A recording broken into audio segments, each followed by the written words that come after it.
오늘 말씀은 한 주간 지난주에 아프신 성도님들을 위해 기도하던 중에 제 마음 가운데 갑자기 하늘에 계신 너희 아버지의 뜻이 아니니라 라는 구절이 마음에 와닿아서 말씀을 찾고 묵상하면서 개인적으로 은혜를 받았던 말씀입니다. 그래서 이 말씀을 준비하게 된 계기가 우리 교회 안에 많은 성도님들이 아프신 것 때문에 기도하던 중에 있었던 맥락이었던 것이고, 그리고 또 가족들이 아픈 것으로 인하여 괴로워하고 있는 성도님들을 위로하기 위해서 기도하던 중에 개인적으로 제가 떠오른 말씀을 묵상하며 받은 은혜이기 때문에 오늘은 나의 문제와 나의 생각과 나의 어려움도 있겠지만 우리 곁에 아파하고 떨고 있고 또 가족의 괴로움으로 인하여 괴로워하고 있는 성도님들에게 이 말씀이 한 줄기 희망이 되기를 꿈꾸면서 같이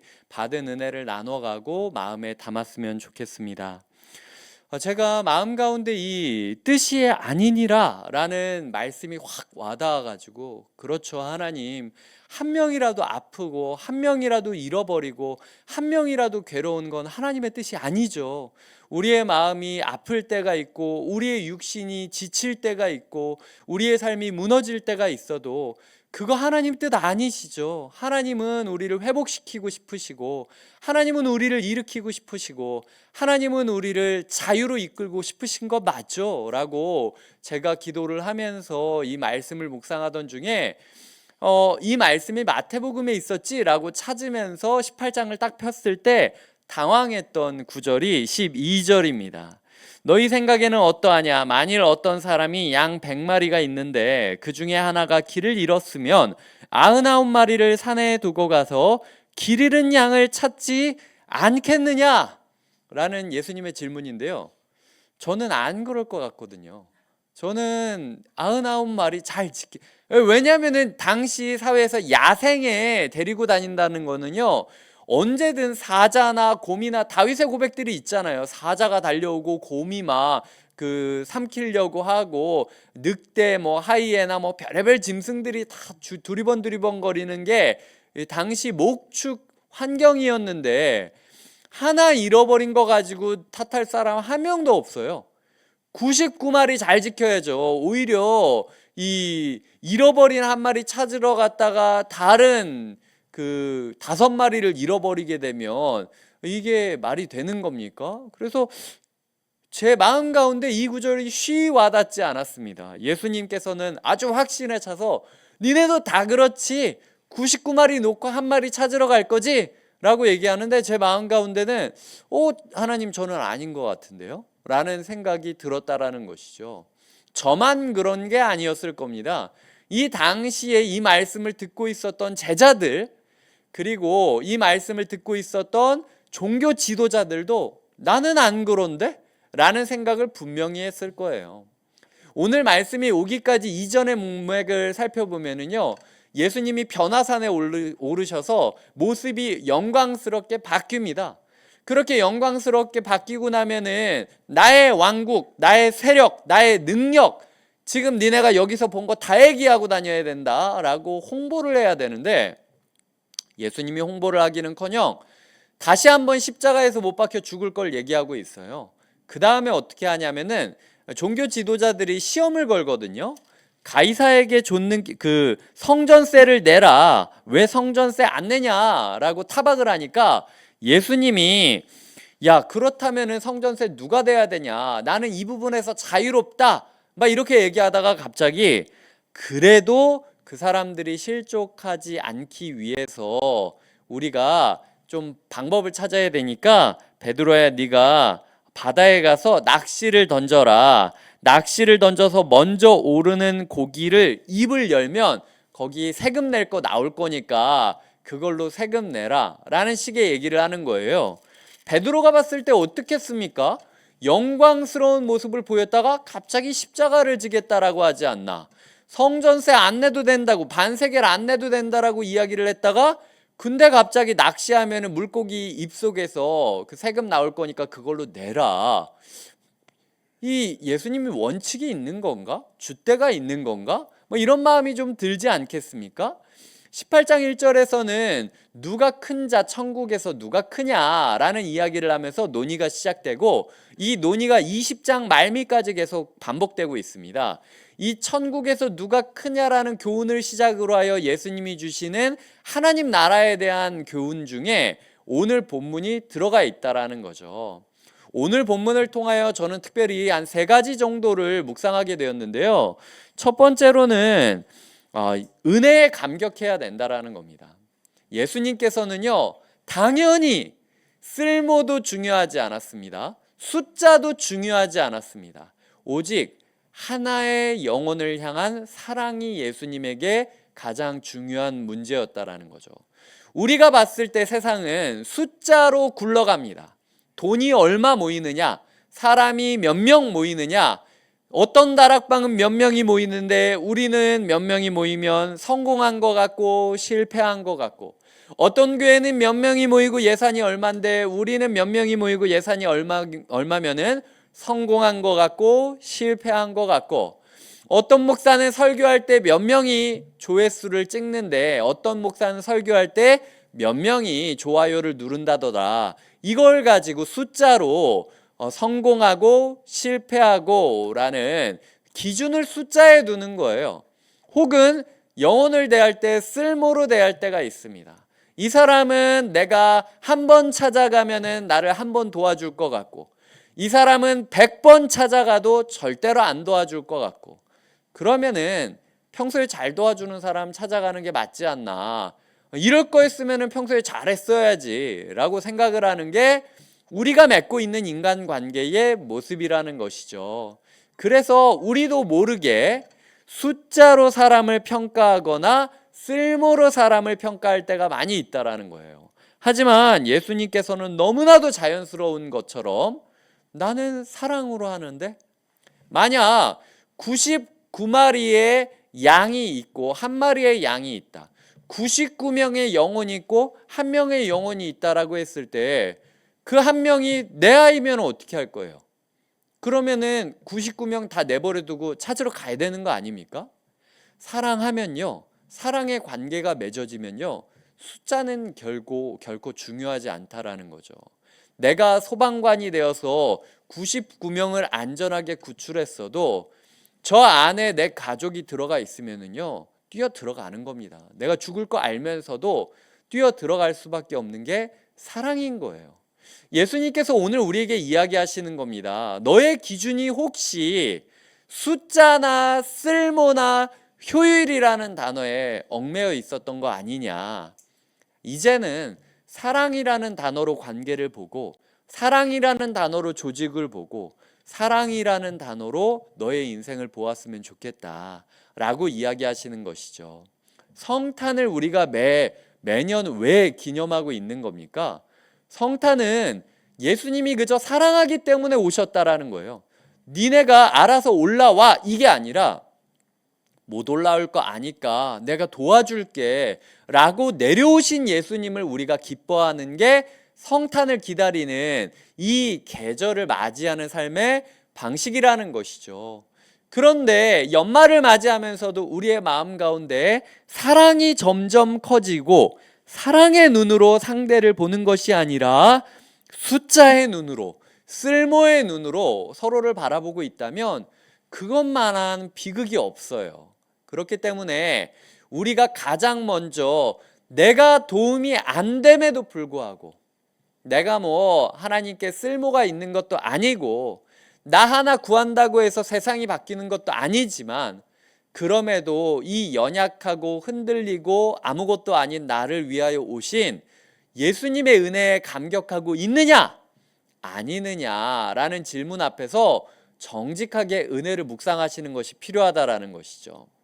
그렇기 때문에 연말에 모임도 많으시고 지금 시국도 어수선하고 너는 누구 편이냐 매일매일 다들 뉴스만 쳐다보고 있는 이 와중 가운데 우리가 집중해야 될 게 무엇이냐? 먼저 은혜를 집중하고 그 은혜로 세상을 바라보고 시대를 바라보고 외쳐야 되는 마음들이 필요하다라는 거예요. 그렇기 때문에 우리가 진짜 어수선한 시국 가운데, 어수선한 연말 가운데 은혜가 가운데 굳건한 채로 살아가고 있는가 돌아보셔야 된다라는 거죠. 예수님께서는 99마리의 숫자보다도 한 마리의 양을 더 소중히 여기신다라고 합니다. 예수님은 솔직히 말해서 너만 얻을 수 있다면 내가 욕먹어도 된다. 내가 십자가에 못 박혀도 된다. 너만 얻을 수 있다면 뭐든지 할 수 있어. 이렇게 얘기하시는 거예요. 그런데 그 주님 앞에 우리가 과연 주님 나 사랑한다면서 돈 이거 왜 안 주세요? 돈이라는 숫자를 얘기하거나 주님 나 사랑한다면서 왜 이렇게 쓸모가 없어요? 라는 식으로 쓸모로 대한다고 한다면 사랑의 관계를 거래 관계로 바꾸게 되는 거겠죠. 그렇기 때문에 이 성탄을 맞이하는 시간들 가운데 예수님의 은혜에 흠뻑 젖기를 위하여 묵상하시고 나를 위하여 진짜 예수님이 오셨다라는 걸 믿는가? 라는 고민 앞에 서는 것이 필요하다라는 것이죠. 예수님은 우리를 위해 사랑의 모험을 하러 오셨고 그것을 기념하는 절기가 성탄입니다. 이 성탄을 앞두고 우리가 사랑의 모험을 하신 예수님을 따라 감사하며 살아가는 것이 필요하다라는 거죠. 이 감사를 잊어버리지 않고 우리가 두 번째 묵상을 해야 되는데요. 은혜에 동참해야 된다라는 겁니다. 은혜를 감격하고 감사하고 가슴에 담는 걸로 끝내는 게 아니라 예수님의 사랑의 모험을 우리가 도와주지 않으면 예수님의 사랑의 모험이 이루어질 수가 없어요. 왜냐하면 제가 왜 12절이 이해가 안 될까? 예수님은 당연하게 99마리 놓고 한 마리 찾으러 가는 거 당연한 거 아니냐라고 얘기했는데 왜 내 마음에는 당연하지 않을까라는 자료를 찾던 중에 한 학자가 이런 이야기를 하는 글을 읽었습니다. 어떤 글이었냐면요. 당시 목자는 대부분 혼자서 다니지 않았다라는 거예요. 그리고 예수님이 태어났을 때 목자들이 같이 있었잖아요. 그 풀이나 이런 것들이 모여있는 루트가 있고 목자들 같은 경우는 보이지 않는 길에도 사막의 모래 속에 숨겨져 있던 그 풀 싹들을 찾을 수 있는 경험이나 시각이 있어야 됐기 때문에 한 사람만 그냥 각자 이렇게 산삼 캐러 다니듯 다니는 것이 아니라 좀 몇 사람들이 몰려서 이렇게 같이 자기 양떼들을 끌고 다니면서 같이 지키고 같이 먹이고 같이 도왔다라는 거예요. 예수님이 살았던 이 시대에는 99마리를 놓고 사랑의 모험을 떠나가도 지켜줄 수 있는 동역자가 있었어요. 그렇기 때문에 성탄을 앞두고 목자들이 함께 모여있던 그 자리에 천사가 왔던 것을 보았듯이 어두운 밤에도 함께 여행을 떠날 수 있는 동역자들이 있었기 때문에 사랑의 모험을 할 수 있었다라는 글이었습니다. 현대 교회에서는요, 에너지를 교회 밖에 쓰기보다는 교회 안에 쓸 때가 굉장히 많습니다. 누구랑 싸웠다더라. 누가 마음이 실망했다더라. 누가 누구를 꼴보기 싫어한다더라. 이런 이야기로 시간들을, 에너지를 낭비할 때가 너무나도 많이 있어요. 예수님께서 우리에게 물어보시는 겁니다. 내가 저 잃어버린 영혼을 구하러 가야 되는데 너 내 99마리 맡아줄 수 있어? 아니면 니들끼리 싸울 거야? 라고 물어보시는 거예요. 적어도 우리가 예수님께 도움이 돼서 주님 여기 계십시오. 제가 갈게요. 라고 이야기할 거 아니라면 우리끼리라도 잘 지내야 돼요. 주님 그냥 우리 걱정 마십시오. 곁에 있는 교회, 이름도 곁에 있는 교회고 저희 99마리 알아서 잘 붙어 있겠습니다. 뭐 사자가 달려와도 우리가 스스로 셀프로 그냥 잘 지키면서 버티고 있을 테니까 한 마리 구해 오세요. 라고 이야기할 정도의 성도들이 되기를 꿈꿔야 된다라는 거죠. 우리의 시선을 너무 교회 안의 문제를 바라보는 데 집중하지 않으셨으면 좋겠어요. 살다 보면은요, 문제가 아닌데도 문제라고 얘기하는 순간 문제가 되는 때가 있어요. 문제인데도 문제가 아니라고 얘기를 할 때 문제가 아닌 것처럼 느껴질 때가 있어요. 그런 지점에 있어서 우리가 너무 과도하게 어떤 부족한 점들, 아니면은 내가 거슬리는 것들을, 내가 서운한 것들을 자꾸 묵상하지 마세요. 그러면은 99마리가 같이 있으면서 오히려 예수님을 기다려야 되는데, 성탄을 앞두고 나 몰라, 목자 없으니까 내 마음대로 할래, 그래서 자기들끼리 뿔뿔이 흩어지는 그런 흩어진 양떼와 같은 모습이 된다는 거죠. 예수님 도와주는 첫 번째 방법은 서로 사랑하는 거예요. 나중에 사도 요한이, 이 자리에 있었던 요한이라는 제자가 마지막 사도가 돼서 초대교회사 전승에 따르면요, 설교를 하나 설교만 맨날 했다는 거예요. 목사님 설교 좀 해주십시오. 그러면은 맨날 3번 이야기했답니다. 사랑하셔야 됩니다. 정말 사랑하셔야 됩니다. 서로 사랑하셔야 됩니다. 이 사랑에 대한 얘기를 마지막 죽기 직전까지 계속해서 교회 안에서 설교할 때마다 얘기하셨다라는 거예요. 누구보다 사랑받았기 때문에 예수 곁에 있었던 사도 요한은 이렇게 서로가 사랑하는 것이 어쩌면 전도하십시오, 복음 전하십시오, 뭐 세상을 바꾸십시오, 이런 말보다 훨씬 더 예수님 사역에 도움이 된다라는 사실을 알고 있었기 때문이라고 저는 믿어요. 그렇기 때문에 연말을 앞두고 은혜를 품으면서 결단해야 될 가장 중요한 게 뭐냐? 제가 예수님이 알아서 한 영혼 찾아오실 거에 방해거리가 되지 않기 위해서 제가 서로 사랑하겠습니다. 문제 있어도 문제 아닌 걸로 제가 여겨주고 덮어주겠습니다. 색깔이 나랑 좀 다르고 꾀죄죄하고 그래도 나도 별거 없는데 사랑하면서 그냥 품겠습니다.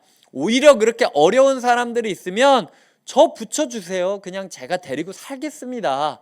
라고 이야기하는 사랑의 결단을, 사랑의 모험 99마리를 우리가 책임질 테니 주님 다녀오십시오 라고 이야기하는 그 동역자가 될 필요가 있다라는 거죠. 우리 교회 가운데 수많은 성도님들이 그렇게 서로를 긍휼의 눈으로, 사랑의 눈으로 바라볼 때 예수님께서 너무 고마워하시고, 그래 니네 잘 지내고 있어, 아빠가 잠깐 나갔다 올게, 잠깐 데리고 올게 라고 이렇게 움직일 수 있는 여지가 생긴다라는 겁니다. 제가 느끼기엔 예수님이 교회 안의 문제 해결하는 것만으로도 너무 바빠요. 그런 부분에 있어서 우리가 주님 우리는 신경 쓰지 마세요 라고 사랑의 눈으로 서로를 보는 게 중요하고요. 두 번째로 주님을 돕는 방법은요, 주님 여기 계십시오, 제가 갈게요. 저 양이라 여전히 부족한 점 있지만 제가 한번 데리고 와 볼게요. 주님께서 저도 목자 될 수 있다라고 했잖아요. 목자 꼭 세워줘야만 목자 되는 겁니까? 저 아직도 양인데도 해볼 수 있을 것 같아요. 주님 제가 있는 선에서 제 아이 제가 케어하겠습니다. 제 식구 제가 케어하겠습니다. 제 직장 동료들 제가 붙잡아 보겠습니다. 그리고 교회 안에서 실망하고 낙심한 사람들 제가 위로하겠습니다. 주님 가실 필요 없습니다. 제가 해보겠습니다 라고 이야기하는, 저는 그런 용기도 있어야 된다는 생각을 합니다. 개인적으로 저는 저의 정체성을 이야기할 때 목자가 목동으로서 이렇게 달려갈 때 옆에서 짖는 강아지가 저의 포지션이라고 저는 생각하고 있어요. 이게 제가 처음에 사역을 시작했을 때 첫 사역지 친구들에게 먼저 이야기했던, 그래서 전도사님이, 그 당시는 전도사였으니까 전도사님이 설교하는 게 개소리처럼 여겨진다 할지라도 그래도 그냥 개소리 맞으니까 들어, 개소리도 도움이 되니까 라고 설교했던 게 제가 기억이 나는데, 분당 우리 교회에서 사역을 하면서 이찬수 목사님이 저에게 그리고 다른 29교회 그 목사님들에게 이 교회의 목양 시스템에 대해 이야기하면서 우리는 그저 목자 곁에서 뒤따라다니는 강아지 혹은 가장 먼저 목자를 따라다니는 늙은 양이다 라고 이야기하는 비유를 보면서 결이 같구나 라는 생각을 하게 됐어요.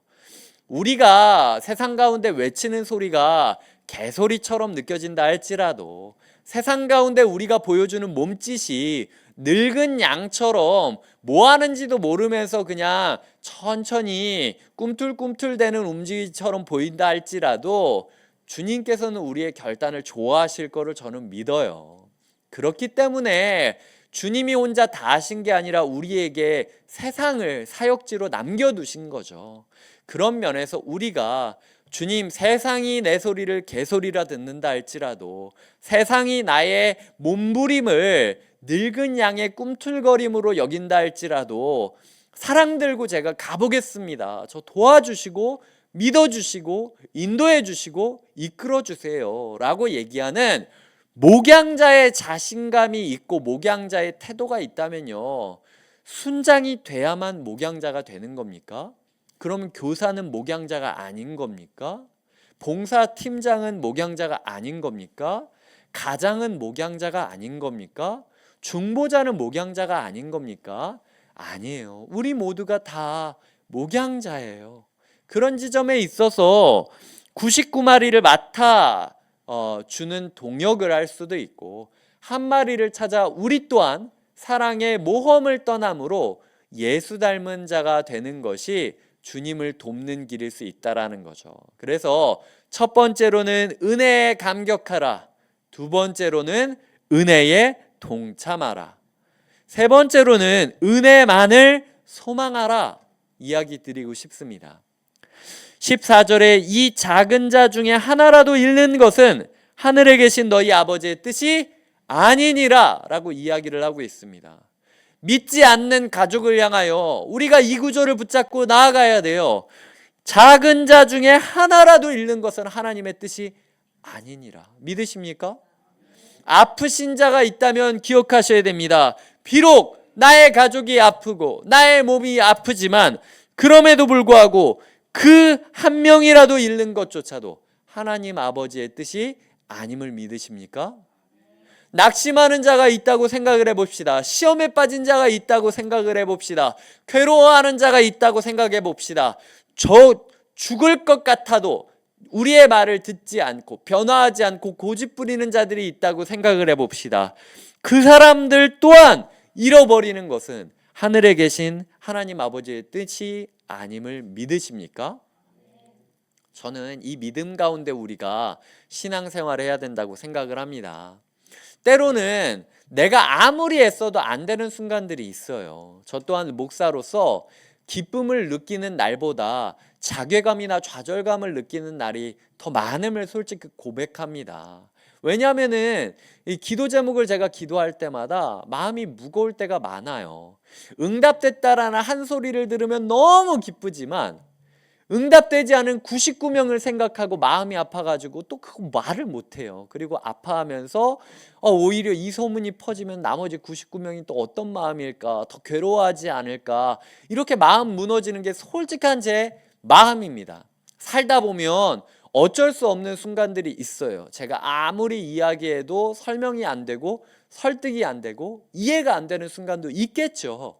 하지만 그럼에도 불구하고 우리가 붙잡아야 되는 건 내 말을 듣고 변화하겠지, 내 기도를 듣고 회복되겠지, 이게 아니라 나는 이렇게 부족하지만 하나님의 뜻은 이 사람을 사랑하겠지, 이 사람이 나를 평생 미워하고 평생 도움이 안 된다 여긴다 할지라도 그럼에도 불구하고 하나님은 이 사람을 살리면 나중에 천국 가서 만난 다음에 그래도 난 당신을 위하여 기도했다, 그래도 난 당신을 끝까지 포기하지 않았다라고 얘기하면 되는 거지 라고 소망하는 소망자의 자세가 필요하다라는 것이죠.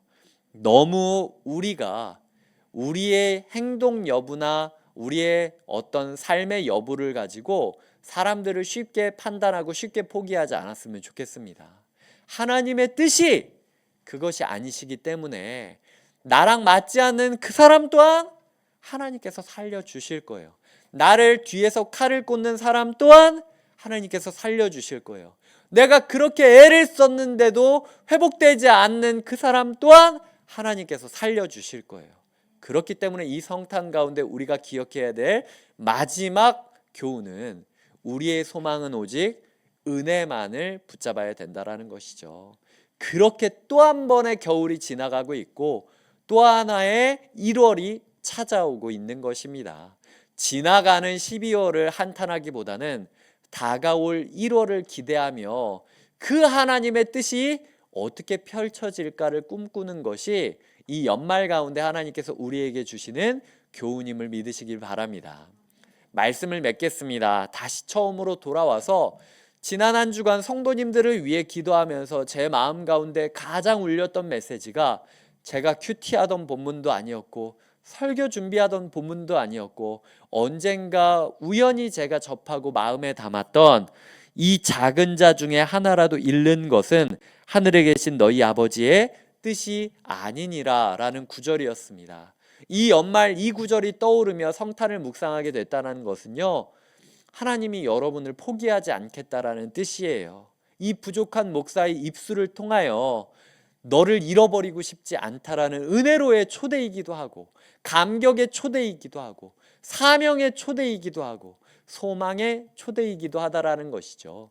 그래서 어수선한 이 시기, 불완전한 전국 가운데서도 오직 은혜만을 붙잡고 꿈꾸며 기대하고 설레이면서 연말을 채워가시길 주님의 이름으로 부탁드립니다.